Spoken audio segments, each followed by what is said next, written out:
Mesdames et messieurs de la presse, bonsoir. Heureux de vous retrouver 48 heures après. Comme nous le disons toujours, l'impératif du retour de la paix, de la sécurité dans les provinces de l'Est de la République démocratique du Congo est la priorité numéro 1 du gouvernement. Le président de la République a dit qu'il était prêt à donner de sa vie pour que la paix revienne dans cette partie du territoire national. Et nous, comme gouvernement, nous avons fait le choix de régler cette situation qui dure depuis 20 ans parce que nous sommes fatigués de voir des compatriotes mourir dans des conditions atroces. Nous ferons donc tout ce qui est en notre pouvoir, et c'est notre devoir, comme gouvernement, pour mettre fin à cette situation d'insécurité. Lundi dernier, nous vous avions dit que l'armée, les forces armées de la République démocratique du Congo travaillait depuis quelques mois à la mutualisation des efforts avec l'armée ougandaise pour, d'une part, partager les renseignements et d'autre part, envisager des actions ciblées et concertées pour mettre fin à un ennemi commun.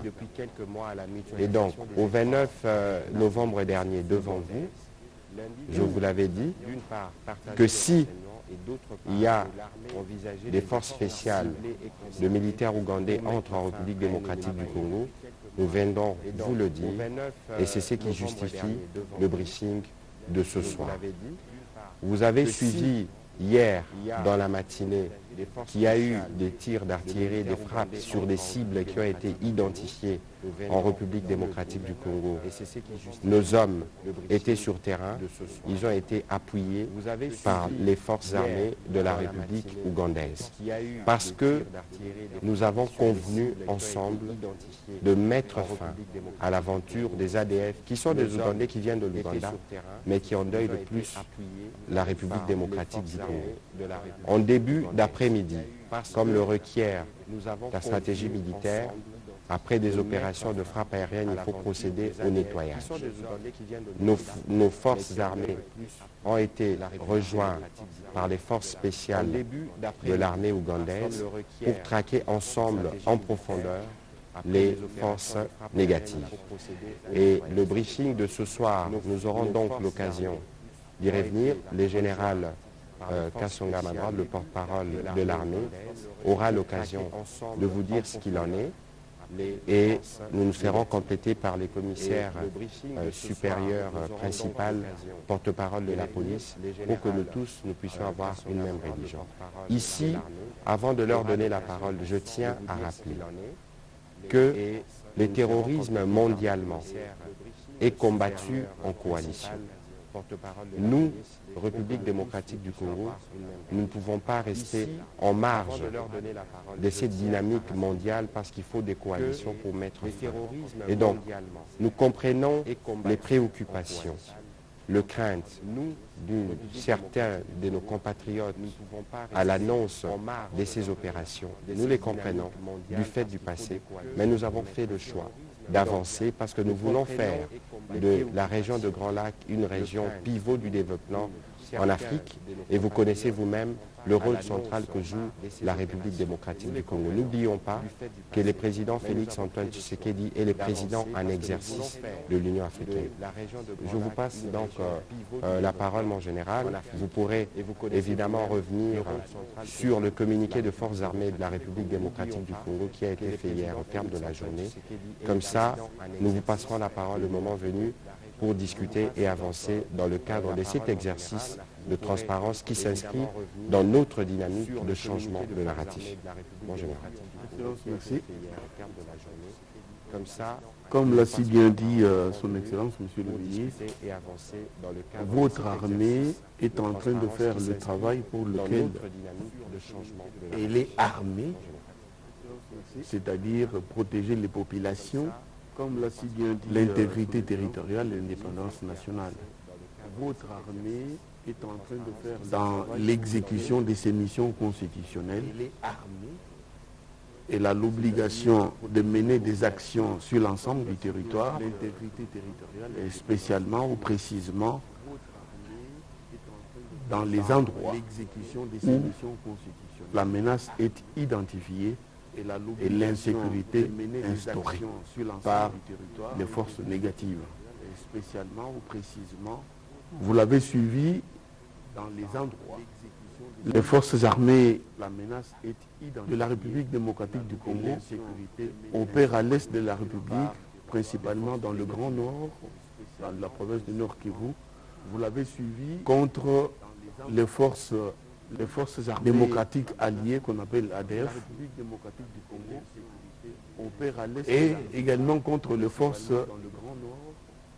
supplétives locales, différents groupes Maï-Maï, qui, pour des raisons démocratiques obscures, soutiennent les forces terroristes ADF. Et pour cela, nous avions soutenu, ici le ministre l'a dit, que nous n'avions pas à vous signaler la présence des forces de défense de l'Ouganda à la date du 29, parce que nous menions des opérations comme nous les avions menées en 2014, 2016, 2018, en fonction de nos besoins, en fonction des moyens logistiques que la République avait mis à notre disposition. La menace ayant évolué sur le terrain, après que nous ayons décidé, entre armées, de mutualiser des renseignements et des efforts, nous avons commencé, au regard des renseignements recueillis, nous avons commencé à attaquer des objectifs militaires bien précis. Et à ce niveau-là, nous avons bénéficié tard de l'appui en artillerie de l'armée ougandaise. Et ces troupes ougandaises ont rejoint les troupes spéciales, les unités spéciales congolaises à la frontière depuis la matinée. Et ces troupes, en ce moment précis, après qu'il y ait eu ces pilonnages systématiques de deux forces armées dans l'endroit appelé Kambi Yadjoua, en ce moment précis, rassurez-vous, ce n'est pas un village, il y a eu ces pilonnages, c'est en pleine forêt, des endroits bien précis, des campements dans lesquels des campements érigés sur le territoire congolais dans le Grand Nord, en pleine forêt, par les terroristes ADF, pour se soustraire des campements de nos renseignements, pour se soustraire de nos frappes. Nous avons localisé avec nos moyens technologiques, y compris l'appui des partenaires, nous avons localisé, et c'est ainsi que nous avons commencé à frapper ces endroits-là. Et après ces frappes, les troupes d'infanterie au sol sont entrées. La tradition militaire veut que, après qu'on ait frappé une cible, après qu'on ait bombardé un endroit précis, qu'on aille voir qu'est-ce qui s'est passé là-bas. Est-ce qu'il y a des morts? Est-ce qu'il y a des blessés? Évidemment, parmi les ennemis, je souligne, il faudrait bien qu'on se mette d'accord, que ce n'est pas dans une ville, ce n'est pas dans un village, c'est dans la forêt. Et dans la forêt, vous entendez parler de Madina, vous entendez parler de Kambia, Djoua, vous entendez parler de Totolik et ainsi de suite. C'est des endroits en pleine forêt ou alors dans le parc national. Et c'est là où l'ennemi, n'ayant pas la capacité de résister à votre armée, va se cacher. Maintenant, se mettant d'accord au niveau de l'appellation militaire, on dit tel endroit peut s'appeler X, tel endroit peut s'appeler Y, et on y va pour nettoyer, neutraliser et éradiquer de manière définitive l'ennemi, aussitôt que, ou en fonction des éléments de renseignement que nous avons en notre possession. Donc, nous sommes allés, Excellence, en compagnie de ces partenaires pour exploiter, c'est ça les termes, exploiter, c'est-à-dire voir ce que nous avons frappé, qu'est-ce que nous avons fait, donc est-ce qu'ils sont là, est-ce qu'ils ont été neutralisés ou détruits complètement. Et la prochaine étape, ce serait quoi? d'aller au-delà, poursuivre l'effort de manière à aller dans les différentes directions ou dans le sens où il y aurait des gens qui auraient échappé aux frappes et qu'on le poursuive, qu'on le neutralise parce que c'est l'objectif à tout prix. Alors, je vais m'arrêter là. Monsieur le porte-parole de la police, pour vos mots introductifs à cette conférence. Sans entrer dans la polémique, je voudrais tout simplement réaffirmer ici que le jour du 29 novembre 2021 à 18h, lorsque nous étions en train de tenir le point de presse relatif, il n'y avait aucun élément de force spéciale de l'Ouganda sur le sol congolais.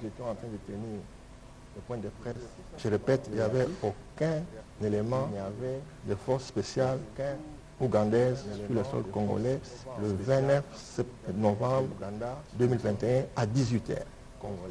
Qu'est-ce qui s'est passé? Je répète, nous avions, vous et nous, les politiques, les faiseurs d'opinion.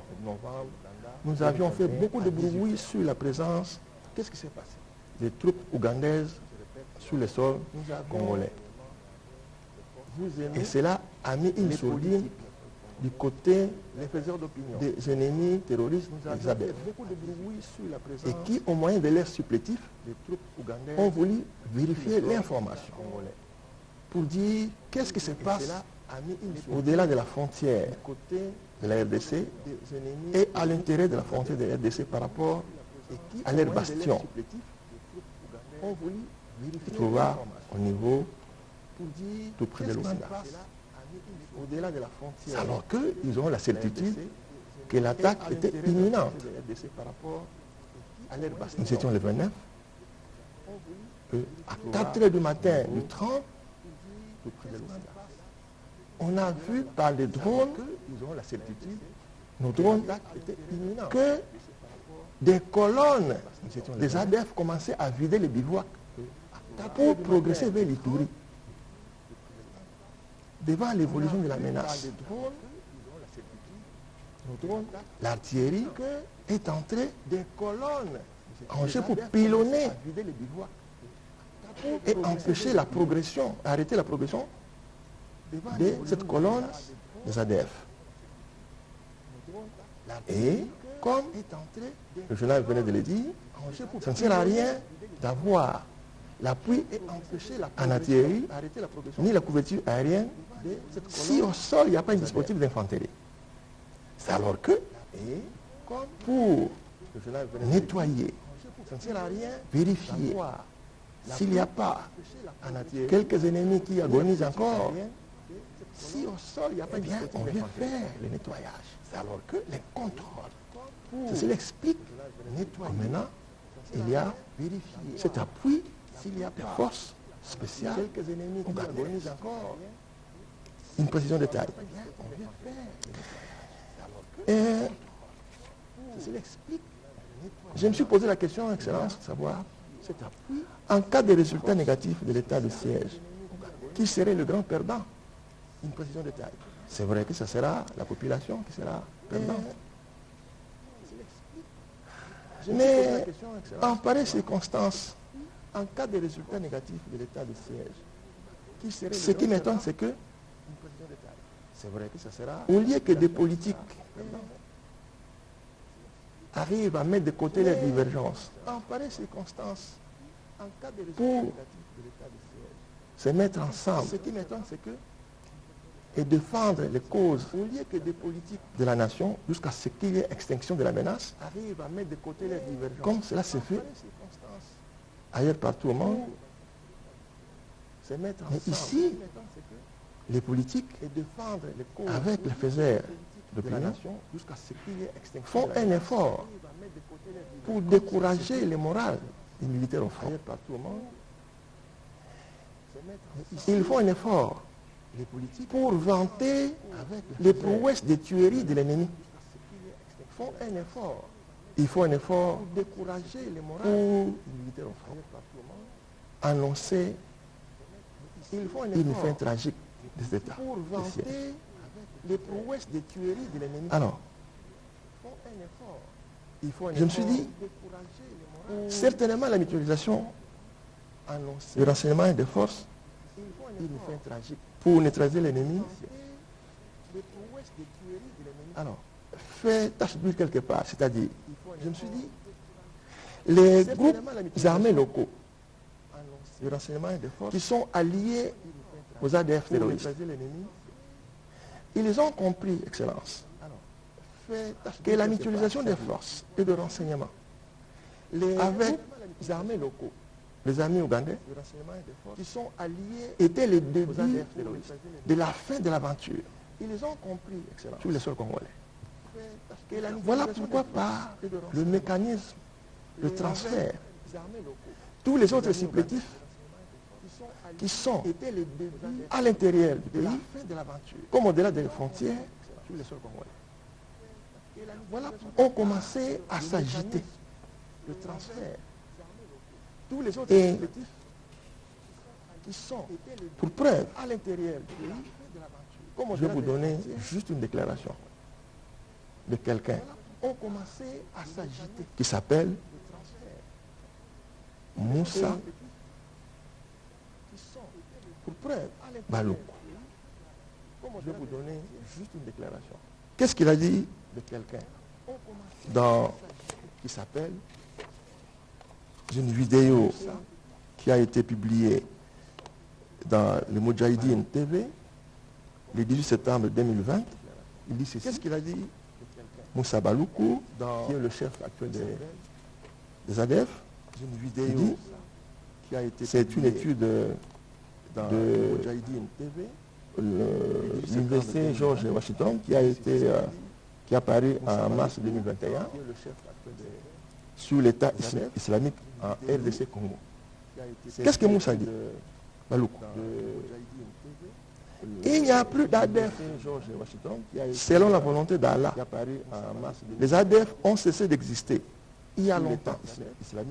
Actuellement, nous sommes une province, la province de l'Afrique centrale, qui est une province parmi les nombreuses provinces qui composent l'État islamique, qui est sous le calife et le chef de tous les musulmans, Abu Ibrahim al-Hashimi al-Quraishi, qui est une province parmi les nombreuses provinces, ça ne vient pas de moi, qui compose l'État islamique.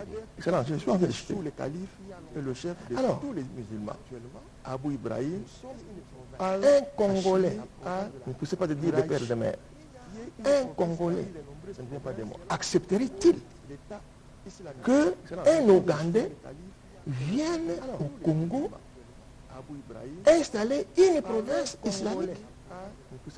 Moi je crois, Excellence, un Congolais, si les Congolais avaient connu cette histoire, ils prendraient le bâton, même à bâton, nous allons nous ranger en fil de bien pour aller chasser cet homme.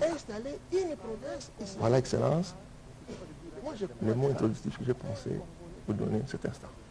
Merci beaucoup, Monsieur le porte-parole. Avant d'ouvrir les questions, je voudrais, en accord avec la technique, revenir sur une vidéo qui a abondamment circulé hier et qui, malheureusement, a été abondamment relayée sur les réseaux sociaux et qui prétendait que les forces ougandaises étaient déjà en République démocratique du Congo. En accord avec la technique, on va regarder la vidéo. Et qui, malheureusement, a été abondamment relayée sur les réseaux sociaux et qui prétendait que les forces ougandaises étaient déjà en République démocratique du Congo. En accord avec la technique, on va regarder la vidéo. Et qui, malheureusement, a été abondamment relayée sur les réseaux sociaux et qui prétendait que les forces ougandaises, disant que les forces ougandaises étaient en République démocratique du Congo. La veille, lundi, nous vous avions dit que nous viendrons vous dire en toute transparence ce qu'il en était. C'est ici les lieux de remercier ceux d'entre vous qui nous accompagnent, parce que finalement, tel que le général l'a dit, c'est une affaire qui concerne le pays. Il faut faire attention à toutes les formes de manipulation qui passent essentiellement par les réseaux sociaux. Nous, comme gouvernement, nous sommes conscients de la gravité de notre choix. Nous l'assumons devant le peuple, nous l'assumerons parce que nous pensons sur la voie qui peut nous permettre de ramener la paix. Et donc aujourd'hui que les forces spéciales travaillent en profondeur, il y a des risques parce que les méthodes connues des ADF, c'est des méthodes terroristes. Nous voulons appeler nos populations de cette partie du pays à la vigilance. Nous saluons de ces faits les soutiens témoignés par les députés de cette partie du pays à ces opérations. Ils l'ont demandé. Nous souhaitons qu'ils soient très près et solidaires de ces populations-là et que tous les Congolais se mobilisent pour que cette fois-ci, nous nous donnons la chance de mettre une foi interne à cette situation de calvaire qui dure depuis une vingtaine d'années. On va prendre les questions pour aller dans les éclaircissements. Israël Moutala. Interne à cette situation de calvaire qui dure depuis une vingtaine d'années. On va prendre les questions pour... Merci, Monsieur le Ministre, pour la parole. Le président de la République a dit, et vous l'avez répété ici, qu'il était prêt à donner sa vie, justement, pour amener la paix et la sécurité dans l'Est de la République démocratique du Congo. Merci, Monsieur le Ministre. Est-ce que pour rechercher la paix, est-ce que vous entendez les autres voix qui s'élèvent, notamment celle des compatriotes, notamment celle de Denis Mukwege, qui estime que pour des gens, pour des armées qui ont pillé, qui ont fait des massacres dans notre pays, on ne peut pas entretenir une quelconque opération, quel que soit l'objectif que nous poursuivons. Est-ce que le devoir mémoriel du passé douloureux entre la RDC et la République et l'Ouganda, est-ce que vous vous en tenez compte? Qu'est-ce que vous répondez à ces à ces voix-là, qui ne sont pas... qui se font entendre comme celle de Denis Mukwege, qui a plus ou moins condamné cette coopération. De toute évidence, je l'ai dit lundi ici, nous savons tous que nous avons un passé difficile avec nos pays voisins, parce que les mécanismes que nous avons mis en place avec l'Ouganda, nous l'avons mis en place aussi avec le Rwanda, parce que notre sécurité à eux comme nous aujourd'hui dépend de la nature de notre collaboration. Nous n'oublions rien de notre passé. Nous n'oublions rien. Il y a des mécanismes qui ont été engagés. Mais parce qu'aujourd'hui, et eux et nous, nous faisons face à un ennemi commun, qui est terroriste, qui n'a pas de frontières, qui décime, à la fois en Ouganda et chez nous. Nous avons l'obligation d'agir ensemble, comme dans toutes les zones du monde où il y a les terrorismes. Les inquiétudes de nos compatriotes, nous les prenons en charge, nous l'avons dit ici, que nous savons que c'est une opération que certains des compatriotes, pour des bonnes raisons, ont des doutes. Mais nous, le gouvernement, faites-nous confiance. Vous avez vu que depuis que notre gouvernement a été investi, la première décision la plus grave que nous avons prise, c'est d'instaurer l'état des sièges dans cette partie du pays. On des doutes. Mais au-delà de tout ce que cela peut représenter, mais ça nous donne aujourd'hui la possibilité au quotidien de suivre ce qui se passe à Béni. On a brisé l'omerta, parce que même parler, nous sommes à la RTL. Au-delà de tout ce que François Bola pourra le témoigner, à Béni, elle a failli se faire lyncher, parce que les populations leur ont posé la question, mais où étiez-vous depuis tout ce temps? Nous sommes partis avec eux faire la couverture. Aujourd'hui, on a brisé l'omerta, sur ce que ce soit ce qui se passe à Béni ou à Bunia. Nous, comme gouvernement, le devoir de sécuriser la population nous revient. Il est un fait aujourd'hui, mondialement, même les pays les plus puissants du monde travaillent en coordination, en collaboration, pour mettre fin à une menace commune. Vous avez vu que nous avons fait le choix du développement économique de la région. Vous avez vu qu'avec l'Ouganda, nous avons amorcé des travaux de construction de 237 km de route qui permettra l'évacuation de nos produits, qui permettra à nos populations de cette partie du territoire de s'éclore économiquement. Il y a des choix à faire. Nous avons fait le choix d'avancer et ce choix, justement, de faire des opérations, c'est pour amener la sécurité dans une partie qui en a trop besoin. Le docteur Mukwege, comme les autres compatriotes, ont besoin que ces pays soient en paix. Et pour que ces pays soient en paix, nous devons passer par cette étape. Et je crois qu'ici, nous demandons à tous ceux-là qui ont des inquiétudes, des appréhensions, nous les comprenons, mais qu'eux aussi fassent le choix de nous soutenir. Parce que le choix de nous soutenir aujourd'hui, c'est soutenir le pays. Quoi qu'on dise, c'est nous qui engageons le gouvernement. L'avenir de ces pays dépend des choix que nous faisons aujourd'hui. À tous ceux-là qui tiennent à l'avenir de ces pays, puisque pour le moment, ça dépend de nous. Ils ont le devoir moral de nous soutenir, par solidarité à ces populations qui meurent tous les jours dans cette partie du pays. Et ça dure 20 ans. Prochaine question, Pichu Mulumba.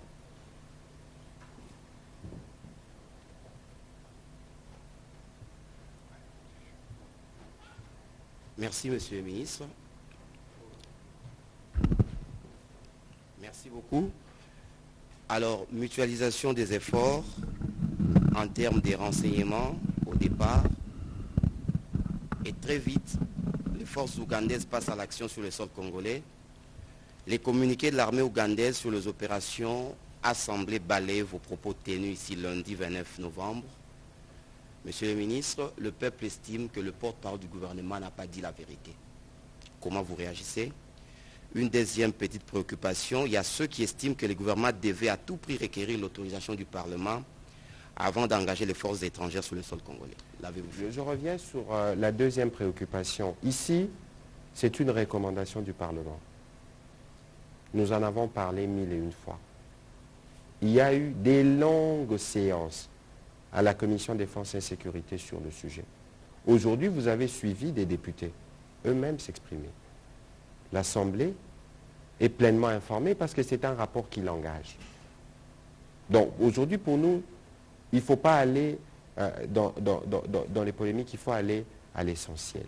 Et l'essentiel pour nous, c'est de nous donner toutes les chances pour que ces opérations réussissent. Alors, j'ai beaucoup lu des commentaires disant que nous avons menti. Ça fonctionne un peu comme ça, parce qu'on n'est pas toujours habitué à cette forme de transparence. Combien de fois il y a eu des opérations militaires dans ce pays? Mais combien de fois, interrogez-vous, Pichu Mulumba, vous êtes journaliste, vous avez vu un ministre venir avec le porte-parole de l'armée et de la police pour en parler? Je crois qu'il faut donner les crédits là où il est dû. Nous faisons notre devoir, en toute responsabilité. Nous vous avons dit au 29 novembre ici qu'il n'y avait aucun militaire ougandais sur le sol congolais. Qui peut prouver le contraire? La vidéo qui a abondamment circulé est une vieille vidéo du 25 mai. Je défie quiconque à venir dire le contraire. Nous sommes venus, nous-mêmes aujourd'hui, vous dire, l'armée l'a dit hier, moi-même, je l'ai dit le matin. Vous savez, nous faisons de la communication, nous voulons être transparents, mais il faut savoir que nous parlons des opérations militaires. Des opérations militaires, et tout ce que nous disons, tout ce que nous faisons, les ennemis le suivent, y compris cette communication. Et donc, il est de notre devoir de tenir compte du fait que nous devons, nous, de par notre communication, concourir à la réussite des opérations. Concourir à la réussite des opérations. Vous n'avez jamais vu une armée du monde venir vous dire que nous allons attaquer l'ennemi les 10, les 15 décembre. Jamais.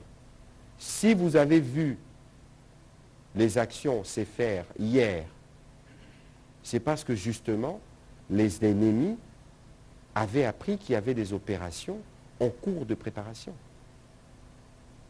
Et donc, que nous ayons dit le 29 qu'il n'y avait pas de troupes ou des militaires ougandais en RDC, et que le 30, ils soient là, nous l'avons dit nous-mêmes, ça veut dire que la situation a évolué, parce que nous avions déjà le plan. Lorsqu'on dit action concertée et ciblée, je l'ai dit la veille, j'ai prévenu que nous avions déjà le plan opérationnel. Les renseignements donnaient déjà les positions où ces réfugiés, tous ces terroristes. On monitore les mouvements. Ils commencent à bouger. Ils veulent glisser vers l'Ituri. Qu'est-ce que nous faisons en ce moment-là? Et donc, Pichu Mulumba, on ne peut pas compter sur la bonne foi des personnes de mauvaise foi. Nous faisons notre travail dans la transparence. Nous disons, nous informons le peuple congolais parce que le peuple congolais a le droit de savoir ce que nous faisons du pouvoir qui nous a conféré. Mon général, un petit complément sur la question. Excellence, vous avez tout dit, et nous devons dire à notre compatriote que la communication qui est faite autour des opérations militaires, elle est mesurée, elle est calculée. Parce que l'environnement militaire dans lequel se déroulent les opérations, c'est un environnement qui doit être à la fois sécurisé et protégé, tout simplement parce que les éléments, les militaires, qui sont engagés pour mener ces opérations-là de manière victorieuse, ont droit à la sécurité. N'oubliez jamais cela. Une planification militaire n'est pas un gâteau à partager à l'occasion d'un banquet. C'est un événement stratégique très important qui doit être entouré de beaucoup de secrets pour maximiser les succès, la réussite. Et donc, comme il vous a été dit le 29 qu'il n'y avait aucun soldat ougandais chez nous, croyez-nous, il n'y en avait pas. Mais maintenant, comme le disait le ministre hier, que la situation est évolutive, qu'en fonction de la menace, cette situation pouvait évoluer, et elle a évolué. Je vous avais parlé ce jour-là, le 29, de drones, des moyens techniques utilisés par l'armée pour recueillir les renseignements. Et ces renseignements nous avaient permis de localiser l'ennemi à un endroit précis qui s'appelait Kambi Yadjoua et d'autres. Mais la concentration la plus importante, c'était là. Et comme c'était à un endroit à la portée de notre armement, donc l'artillerie, nous l'avons fait. La conséquence, si on ne l'avait pas fait, c'était quoi? Que l'armée, l'ennemi allait se diluer, s'est déplacé de cet endroit où il était concentré, sûrement en train de planifier quelque chose contre la paix et la sécurité, pour aller à un autre endroit. Il fallait empêcher cela et rentabiliser la concentration des efforts de renseignement au profit de la paix et de la protection de nos populations. Excellence, je m'arrête là. Merci. Prochaine question, Christian Lusakweno, et puis ce sera Pero Luara. Et on passera à gauche.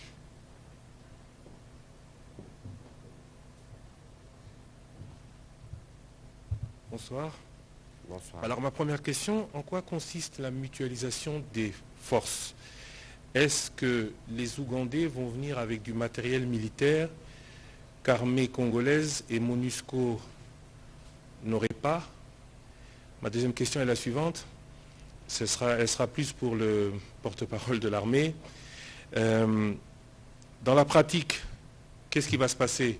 Les militaires ougandais viennent chez nous pour les éventuelles opérations offensives sur le terrain, et nous allons chez eux. Comment cela va se passer dans la pratique, cette mutualisation des efforts sur le terrain? Merci. Je veux commencer, les générales vont me compléter.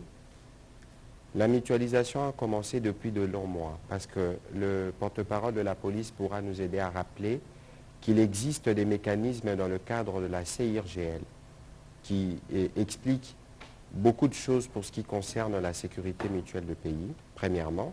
C'est pour ça que vous attendez des mécanismes de vérification conjoints. Chaque fois qu'il y a des problèmes aux frontières, il y a des mécanismes qui s'activent automatiquement. Avec l'Ouganda et les autres pays, nous avons mis en place un mécanisme bilatéral. Les mécanismes bilatéraux, c'est des mécanismes qui supposent des échanges essentiellement de renseignements. Dans le centre de commandement militaire opérationnel qu'il y a à Béni, il y a des officiers de renseignement ougandais qui y travaillent. Et dans les centres de renseignement qu'ils ont chez eux, je crois, à Pondoué, il y a des officiers qui y sont. Et donc, lorsque vous faites des renseignements, vous partagez les informations. Et vous avez noté que ces 3 derniers mois, l'activisme de ZIF a pris de l'ampleur, surtout ici chez nous. Et puis il y a eu un attentat du côté de l'Ouganda. Il faut savoir qu'il y a eu déjà, du fait de ces mécanismes, des demandes qui ont été formulées par les présidents ougandais. Mais du côté de la République démocratique du Congo, il y avait des préalables parce que nous avions instauré l'état de siège, nous avons les dispositifs de la MONUSCO, nous devions être sûrs sur un certain nombre de choses, notamment en fonction de cette opinion publique-là. Mais au regard de la gravité de la menace, il est important aujourd'hui de mettre nos forces en commun. La MONUSCO, elle est là. Il y a un effort de coordination qui va se faire entre les forces armées de la République démocratique du Congo, l'armée ougandaise et la MONUSCO pour les bons déroulements de ces opérations des terrains. Et donc, vous avez posé des questions sur le matériel. Il y a des aspects qui relèvent de la confidentialité des opérations, mais les dispositions ont été prises pour que ces opérations puissent, en tout cas, décimer ou détruire les bivouacs bien identifiés, bien répertoriés de ces terroristes des ZIF. Merci, Excellence. Christian est en train de demander ce qu'on entend par mutualisation. Vous lui avez donné des éléments probants. Ce que je pourrais ajouter, c'est tout simplement que les services de renseignement de part et d'autre récoltent des renseignements, analysent la menace, échangent ces renseignements en fonction de l'éradication d'un ennemi commun. Nous avons un ennemi commun qui est l'ADF, qui tue en République démocratique du Congo, mais également dans son pays d'origine, l'Ouganda.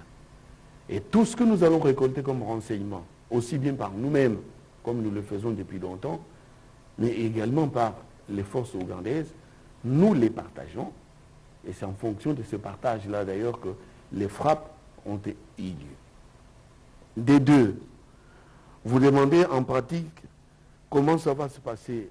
Mais l'armée, les armées opèrent toujours de la même manière. Vous avez vu en Irak, vous avez vu contre Boko Haram, vous avez vu dans la zone sahélo-saharienne, vous voyez comment le G7 Sahel, le 5 Sahel est en train d'opérer. Les militaires se mettent ensemble pour qu'ils travaillent. Ils ont besoin d'un certain nombre de facteurs, d'éléments pour réussir leur mission. Ils le font, ce n'est pas ici le lieu de vous dire nous allons avoir besoin d'un bic et d'un papier pour écrire. Non. Chez les militaires, ils ont besoin d'un certain nombre de choses qu'ils doivent avoir en leur possession de manière à faire leur travail afin d'aboutir à l'objectif, ce qu'on appelle chez nous l'effet final recherché, qui est la paix dans la protection de la population. En ce qui concerne cet échange de renseignements ou ce partage de renseignements, Son Excellence vient de le dire, nous avons un centre de coordination des opérations à Béni. Dans ce centre-là, chez nous, nous avons quelques éléments de renseignement de l'armée ougandaise. De la même manière, à Pondoué, en Ouganda, il y a des éléments de renseignement, des officiers de renseignement de l'armée congolaise, les FARDC, qui sont là-bas, qui travaillent avec leurs collègues sur l'analyse, la récolte, les traitements et les échanges de manière à éviter et des suspicions, mais pour que nous soyons ensemble afin d'aller de l'avant. Voilà, il n'y a pas de secret là-dedans. Voilà, je voudrais rapidement que le porte-parole de la police nous rappelle le mécanisme prévu par la CIRGL dans le cadre justement de la sécurité et de la protection mutuelle du pays, avant de prendre la question de Claude Perrault-Loirin. Oui, Excellence, avant d'en arriver là, il existe une convention de l'OUA sur la prévention et la lutte contre le terrorisme que notre pays a ratifiée, qui demande à ce que lorsqu'il s'agit de la lutte de cette criminalité transnationale, que les pays qui sont visités ou qui sont victimes de cette menace terroriste puissent fédérer leurs efforts sur le plan de renseignement ainsi que le plan de force pour arriver, n'est-ce pas, à neutraliser l'ennemi commun qu'est le terroriste. Ça, c'est la convention de l'OEA sur la prévention et la lutte contre le terrorisme. Notre pays a ratifié cela. Le premier document de base. Le second, quand nous venons maintenant sur le plan régional, il s'agit, n'est-ce pas, du mécanisme conjoint de vérification dans le cadre de la CIRGL. Il s'agit ici de pays de champ où se passent les hostilités et des autres pays de la région qui sont réunis dans ce cadre-là. Et il y a des experts militaires qui viennent vérifier exactement que des troupes voisines de part et d'autre n'auraient pas fait incursion de façon unilatérale sur le territoire des autres. Dernièrement, vous avez suivi avec l'histoire des M23, quand nous avons dit que nous avons été attaqués par M23 et que les ennemis venaient d'un pays voisin. Non seulement dans ce cadre-là, quand nous avions dit autrefois qu'il y a un pays voisin qui nous avait, dont les militaires se sont retrouvés sur notre sol, on a fait appel à ces experts qui sont venus et ils ont exactement retracé qu'il y avait des troupes étrangères chez nous, même s'ils avaient fait le retrait. Donc c'est dans ce cadre-là que ces accords existent. Alors, dans le cas précis, avec les amis de l'Ouganda, nous avons fait un accord en bilatéral, comme l'avait dit son Excellence ainsi que le général. Et c'est parce que nous avions une menace commune et un ennemi commun, appelé à neutraliser de par la source de la Convention de l'OEA sur la prévention et la lutte contre le terrorisme qui nous habilite à les faire. Et la mutualisation de renseignements a fait que nous ayons partagé des renseignements de part et d'autre, et cela a poussé à ce que la plupart des collabos qui étaient de part et d'autre ont été neutralisés. Parce que les opérations des ADF se passent chez nous, en RDC, mais le recrutement, la logistique, c'est au-delà des frontières. Et donc, pour neutraliser tous ces collabos qui sont à l'intérieur, comme à l'extérieur des frontières, si nous n'avons pas partagé des renseignements, ce sera très difficile pour nous de mettre la main dessus. Voilà, excellent. Je crois qu'à ce stade-là, c'est la manière que nous pouvons facilement répondre à notre... On va prendre la question de Pero Luara. Il y a beaucoup de questions et forçons-nous à être courts pour permettre d'en prendre le maximum. Merci beaucoup, Excellence. Excellence, permettez-moi de revenir et d'insister sur la question de Pichou Moulumba, parce que j'ai comme l'impression que la réponse qui a été donnée ne m'a pas totalement satisfait. Il vous souviendra que dans ce pays, une opération de cette nature a été menée à un moment donné. C'était l'opération Mojawetu, qui a d'ailleurs à son temps coûté son poste à Vital Kamerhe, qui estimait à l'époque qu'on ne pouvait pas permettre à une armée étrangère de rentrer chez nous sans autorisation de l'armée. Excellence, Monsieur le ministre, est-ce que vous avez reçu l'autorisation du Parlement? Est-ce que le Parlement a été saisi pour cette opération? Le Parlement vous a-t-il autorisé? Je voudrais savoir, Excellence, quels sont les objectifs principaux et quand est-ce que l'armée ougandaise va quitter chez nous? Vous échelonnez ces opérations dans une durée de combien de temps? Quand est-ce que les Ougandais partiront de chez nous? Une question peut-être au général Léon Kassonga. Mon général, 5 ou 6 mois après l'état de siège que beaucoup de Congolais ont soutenu, on a estimé que c'était un remède miracle, l'Ouganda vient chez nous. Est-ce la preuve de l'insuffisance ou plutôt de l'incapacité de notre armée à pouvoir gérer seule ces problèmes d'insécurité dans l'Est de la République? Comment vous expliquez que 5 mois après avoir lancé l'état de siège, que nous ayons aujourd'hui besoin de la présence des Ougandais pour lutter contre les ADF? Merci. Alors, je veux répondre spécialement à la fin. Je voudrais que le porte-parole de la police commence. Oui, merci beaucoup, Perrault. Il n'y a pas une procédure présentement en République démocratique du Congo qui édicte que lorsque nous voulons avoir un appui de forces étrangères pour venir chez nous, qu'il y ait l'autorisation préalable du Parlement. Je vous mets à défi de me montrer cet article-là dans quelle législation. Tu ne prouveras pas. Parce que moi-même, j'ai fait toute la nuit pour chercher, je n'ai pas trouvé. C'était de la sensation à l'époque. Mais qu'est-ce qui est demandé? C'est que le président informe les membres du bureau du Sénat et de l'Assemblée nationale. Avez-vous posé la question au président de l'Assemblée et du Sénat qui n'ont pas été informés? Et pour le cas d'espèce, ce sont eux qui ont demandé. Ils ont fait la recommandation. Et comment vous ne voulez pas accepter qu'ils ont fait la recommandation? Ils disent, vous voulez que nous soyons informés? Nous vous demandons nous-mêmes d'aller auprès pour la mutualisation des forces. Et vous avez entendu le président de la commission de défense le dire. Et vous voulez maintenant poser la question de l'autorisation? Oubliez ce débat-là. Excellent, je reviens à vous. Voilà. Mon général. Oui, Perrault, merci pour la question.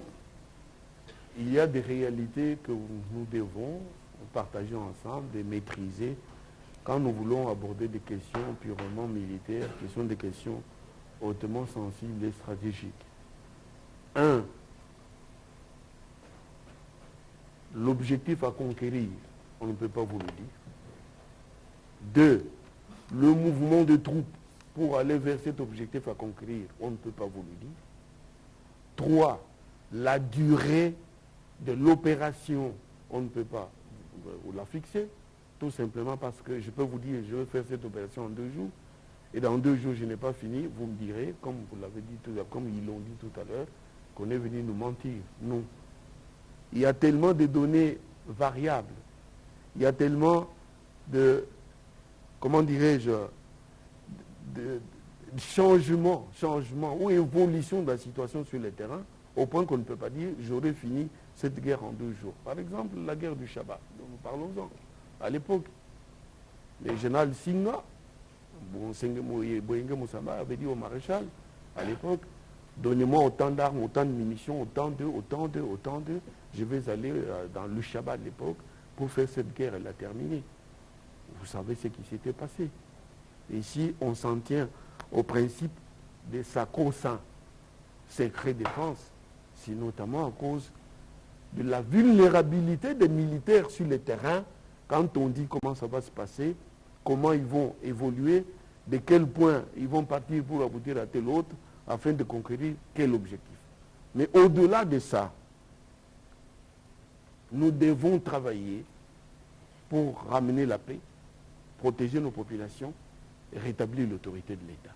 Ça, c'est l'objectif final ou l'effet final recherché. De quelle manière nous allons le faire? Nous avons l'obligation, dans le cadre de la redevabilité, de vous dire, nous allons opérer, laissez-nous faire le travail, mais nous vous dirons, à échéance, nous vous dirons, nous avons déjà fait ceci par rapport aux objectifs que nous nous sommes fixés.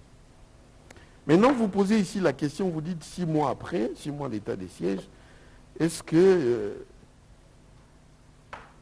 vous ne trouvez pas que les FARDC sont peut-être incapables de devoir arriver à en finir avec l'insécurité? Nous. Je pense que généralement notre ministre revient sur la question, il dit toujours que c'est une situation exceptionnelle, l'état des sièges, mais nous venons de loin. Nous avons mené la guerre contre les forces négatives voici une vingtaine d'années. Nous faisons tous l'histoire, c'est plus une vingtaine d'années. N'oublions pas, ces gens sont venus chez nous à une époque, et ces gens se sont mariés. Ils ont aussi leurs filles qui ont été mariées, épousées par les Congolais. Il y a une sorte de nébuleuse difficile à contrôler, mais nous sommes en train d'y aller par étapes, de manière à aboutir à l'identification complète, à la neutralisation des radicaux qui sont venus amener la mort chez nous. Maintenant, vous dites 6 mois après, est-ce que nous sommes incapables? Nullement, nous ne sommes pas incapables. Le jour où le 29, quand on était ici, et même bien avant, quand on était venu ici à lancer l'opération Bendele et Koyate, j'avais dit, je soutiens toujours cela, que quand on a commencé les opérations à Beni dans le Grand Nord, l'ADF contrôlait près de 750 km. Aujourd'hui, l'ADF ne contrôle même pas 5 km. Je peux citer des villages. La plupart des gens, quand je me mets à citer ici, rigolent parce qu'ils voient comment je cite ces villages, je les connais par cœur pour y avoir travaillé. Aujourd'hui, ces gens n'ont pas un fonds fixe un endroit précis où l'on peut aller les taper, les contraindre, les fixer et les détruire. Ils sont très mobiles, très mouvants, parce que incapables de pouvoir résister aux capacités professionnelles de votre armée. Alors, ils bougent beaucoup, ils cherchent des endroits faiblement tenus, ou en tout cas là où il n'y a pas, parce qu'on ne peut pas mettre un militaire sous chaque kilomètre, ou derrière chaque citoyen, à Béni, n'importe où. Alors, ils cherchent des endroits comme ça pour aller se signaler et montrer qu'ils sont capables de représailles. Nous sommes ici ensemble. Est-ce que nous pouvons parler des agglomérations qui sont totalement menacées par l'ennemi de la paix? Je ne pense pas. Prenons le cas de Béni. Combien de fois, depuis, on a tué des gens dans Béni? Il n'y en a pas. Et quand vous allez au-delà du territoire, donc dans le parc de Virunga, dans la forêt, vous trouvez des gens qui ont été tués. Mais ces gens sont tués parce qu'ils sont sortis du dispositif sécurisé. Ils doivent aller dans leurs champs, très souvent des champs situés dans le parc. Et comme ce n'est pas sécurisé le parc, parce que ces gens, ils sont nés là-dedans, plus d'une vingtaine d'années, ils ont grandi dedans, ils savent par où passer, ils tuent. Nous ne sommes pas incapables, je voudrais revenir à votre question, nous ne sommes pas incapables de neutraliser cette menace. Mais nous avons besoin de concours de tout le monde pour nous aider à identifier, localiser et neutraliser. Parce que, quoi qu'il arrive, dans tous les pays du monde entier, quand l'armée n'a pas le soutien de la population à son action, c'est-à-dire en termes de dénonciation, elle ne peut pas gagner. Et ce qui se passe là-bas, j'ai vanté, par exemple, le mérite de la presse à Béni après 2014, 2016, 2019, quand nous avons conquis tous les bastions de l'ADF. J'ai vanté le mérite de la presse qui nous a aidés, partenaires. J'ai vanté le mérite de la jeunesse. J'ai vanté le mérite de la population qui a compris pour une fois qu'il fallait être avec nous. Mais ces gens, quand ils nous ont frappés dans le Grand Nord, qu'est-ce qu'ils ont fait? Ils ont pris la route de l'Ituri. Là-bas où la population était en paix, n'avait aucun problème de sécurité. Ils sont passés par Tchabi, ils sont montés. En allant là-bas, ils ont créé des îlots d'insécurité, à partir desquels ils font des expéditions punitives pour aller tuer des gens dans des endroits, comme je le dis, faiblement tenus.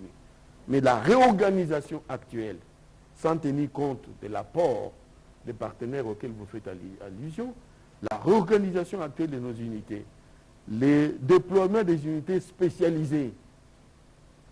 Nous avons parlé des fusiliers, bataillons de fusiliers marins, nous avons parlé de la brigade canine, nous avons parlé de l'unité de combat en jungle. C'est pour celle-là, vous savez, quand elle va sur le terrain, comme elle l'avait fait à Béni, elle est en train de le faire en Ituri. Nous sommes convaincus que ce que nous sommes en train de vivre aujourd'hui, ce sont les derniers soubresauts d'un ennemi aux abois. Il est aux abois, pourquoi? Parce qu'il ne peut pas nous affronter. Il cherche les parents, les mamans qui vont au champ, ou une position faiblement tenue par l'armée, et ils vont se distinguer là-bas pour montrer qu'ils existent et qu'ils doivent continuer à pérenniser la terreur. Voilà. Si je peux me permettre un petit commentaire sur la question des députés, il faut qu'on se mette à l'évidence, cher Perron. Aujourd'hui, l'impératif le plus important pour les populations, je suis en train j'ai reçu une dépêche de Radio Okapi qui dit que la société civile de Ouatalinga soutient la décision qui a été prise. Si vous parlez aux élus locaux, ils vont vous dire, il faut aller sur place. Je suis sûr que vous y êtes déjà allé, si pas encore, je vous prendrai dans les voyages de presse pour parler à ces populations. Pour aller, nous étions avec le Premier ministre à Béni, pour voir les épouses de nos militaires. Ça vous donnera une idée de la gravité de la situation pour laquelle il ne faut aucune polémique politicienne, d'aucune nature. Parce que pour les impératifs de paix, nous tous, nous sommes tenus de travailler. Et d'ailleurs, bientôt, ce sera la fin de la session, normalement le 15. Il est prévu un discours sur l'état de la nation comme des traditions. Le président de la République aura l'occasion de dire ce qu'il en est. Alors, pour ce qui concerne l'état de siège et les capacités de notre armée, on n'en a qu'une seule. Et moi, nous avions lancé la campagne Bendele Koyate justement parce que nous pensons qu'aucune armée ne peut gagner une guerre si elle n'a pas sa population avec elle. Et d'ailleurs, je crois que nous devons reprendre davantage, et je compte sur vous, professionnels des médias. Évidemment que l'armée doit faire un effort à son niveau, au sens de la communication, parce que c'est peut-être parce qu'on ne le montre pas, mais la route de commande à Luna, en Ituri, la RN27, qui est-ce qui la répare? Qui est-ce qui l'entretient? C'est les génies militaires. Et donc je crois que nous devons faire un effort collectif, que ce soit les militaires, les policiers et nous, peuple, de nous mettre ensemble et de nous dire que ce qui se passe à l'Est ne peut cesser que si nous tous, nous nous mobilisons au-delà de nos couleurs politiques. Alors on va prendre la prochaine question, ce sera Gino Rehema, Laurette Mandala, Rachel Kitita. Et puis on prendra le 3 dernières pour terminer. Une question, s'il vous plaît. Oui. Merci, Monsieur le Ministre. Ma question s'adresse au général. Pour cette première mutualisation de forces, pour des actions ciblées, concertées, êtes-vous satisfait de cette première opération menée sur terrain? Quel est le bilan après avoir exploité, pour emprunter un peu les termes que vous avez vous-même utilisés? Merci, madame. La satisfaction d'un homme, d'un stratège militaire résulte de l'appréciation et de la longueur de l'opération planifiée. Nous commençons à peine et nous nous disons satisfaits. À ce moment-là, je n'aurais pas été à l'école de guerre. Je n'aurais pas été à l'école militaire, je n'aurais pas été à l'école de stratégie. Ma satisfaction, en tout cas pas la mienne, mais celle de l'armée, ce serait au terme des opérations et on aura fait des évaluations pour voir ça a commencé tel jour, après autant de temps, où on en est, quels sont les résultats auxquels on est parvenu par rapport aux objectifs militaires qui avaient été fixés. Donc je ne peux pas aujourd'hui venir me présenter devant vous pour dire j'ai la satisfaction ou bien les forces armées sont satisfaits. Mais la satisfaction, c'est le fait d'avoir commencé. Parce que nous devons dire à notre peuple, nous avons commencé pour qu'à terme, on puisse aboutir à la paix. Voilà. Maintenant, vous demandez le bilan. Mais évidemment, ça va de soi. Nous avons commencé. Nous ne sommes pas encore satisfaits parce que nous venons de commencer. J'avais, dans le communiqué signé et publié par les forces armées, hier, promis que le bilan de cette opération sera rendu public dans les temps qui viennent. Prenez le mal en patience. Nous exploitons nos capacités sur les théâtres. Nous sommes en train de mener des opérations en profondeur pour nettoyer,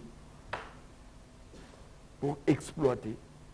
Et quand nous aurons fini cet aspect-là des choses, nous viendrons vers vous, dans le cadre de la redevabilité, vous dire, votre armée, vous l'avez envoyée sur le terrain, elle a fait telle chose, voici ce qu'elle a récolté, nous reviendrons vers vous. Merci, madame. Voilà, on va prendre Laurette Mandala. Sur la question de Péréo-Louara, je devais rajouter une expérience qu'on a connue dans ce pays quand on devait combattre la Lord Resistance Army de LRA de Joseph Kony. Nous avions mutualisé nos efforts avec, je crois, les armées ougandaises et centrafricaines et l'opération a été couronnée par un succès. À Dungu, il n'y a plus de LRA.